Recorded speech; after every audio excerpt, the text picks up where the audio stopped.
Nous allons parler pour quelques minutes d'un sujet très important et qui nous touche d'une façon ou d'une autre, un jour ou l'autre. Et nous allons prendre l'exemple de cette femme qui était atteinte d'une perte de sang depuis 12 ans. Et le sujet que nous allons partager ensemble, c'est elle avait beaucoup souffert, il est dit dans la parole de Dieu. Dans Marc chapitre 5, verset 25, je lis pour vous, il est dit, « Or, il y avait une femme atteinte d'une perte de sang depuis 12 ans. Elle avait beaucoup souffert entre les mains de plusieurs médecins. Elle avait dépensé tout ce qu'elle possédait et n'avait éprouvé aucun soulagement, mais était allée plutôt en empirant. Ayant entendu parler de Jésus, elle vint dans la foule par derrière et toucha son vêtement. Car elle disait, si je puis seulement toucher ses vêtements, je serai guéri. Ici, nous avons l'exemple de cette dame qui avait souffert pendant 12 années consécutives. Et ça dit dans la parole de Dieu, elle avait souffert beaucoup. Et combien de fois nous avons souffert? Combien de fois peut-être qu'on a souffert émotionnellement? Peut-être on a souffert parce qu'on a perdu un fils ou une fille. Peut-être qu'on a souffert parce qu'on a perdu notre conjoint ou notre conjointe. Ou peut-être qu'on a souffert parce que il est arrivé des grandes épreuves dans nos vies. Quelqu'un nous a blessés, quelqu'un nous a abusés. Et les souffrances, il y a diverses souffrances. Et cette dame avait souffert pendant 12 longues années. Et un jour, ça dit dans la parole de Dieu qu'elle entendit que Jésus allait passer dans son village. Et elle prit une décision. Et cette décision a mis en marche une procédure pour recevoir la guérison dans son corps et aussi dans ses émotions.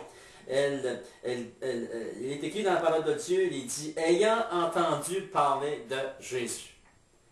Maintenant, tu entends parler de Jésus. Et Jésus est celui qui peut guérir. Jésus est celui qui peut guérir toute maladie, toute souffrance.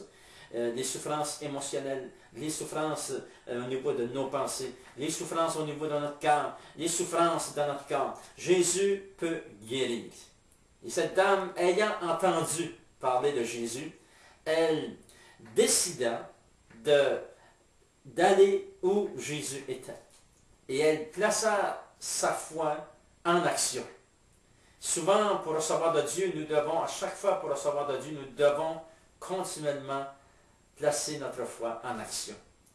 Qu'a-t-elle fait pour que sa foi devienne en action? Elle est partie de sa maison, elle s'est dirigée où Jésus était, à travers la foule qui entourait Jésus, et ça dit dans la parole de Dieu qu'elle avait pensé dans son cœur, lorsque j'arriverai à cette foule, je vais traverser cette foule, et si seulement je peux toucher le bord de son vêtement. Et c'était une action de foi qu'elle faisait. Et lorsqu'elle a touché le bord du vêtement de Jésus, elle a traversé la foule, elle a écarté les gens, elle a touché le bord du vêtement de Jésus. Et ça dit dans la parole de Dieu, Jésus lui dit, ma fille, ta foi t'a sauvée, va en paix et sois guérie de ton mal. Mais nous voyons que Jésus a honoré la foi de cette dame et qu'il l'a guérie. Toute souffrance peut être guérie. Et Jésus est ici encore aujourd'hui pour guérir. Et j'aimerais prendre quelques instants pour prier afin que tu puisses placer ta foi, ta confiance en Dieu. Place ta confiance en Dieu et il agira pour toi. Seigneur, oh Dieu, je prie maintenant pour ton fils ou ta fille, que tu puisses intervenir maintenant. Je prie que tu puisses guérir son cœur, guérir ceux qui ont besoin de guérison, guérir émotionnellement. Au nom de Jésus, je t'ai prié. Amen. À toi la gloire.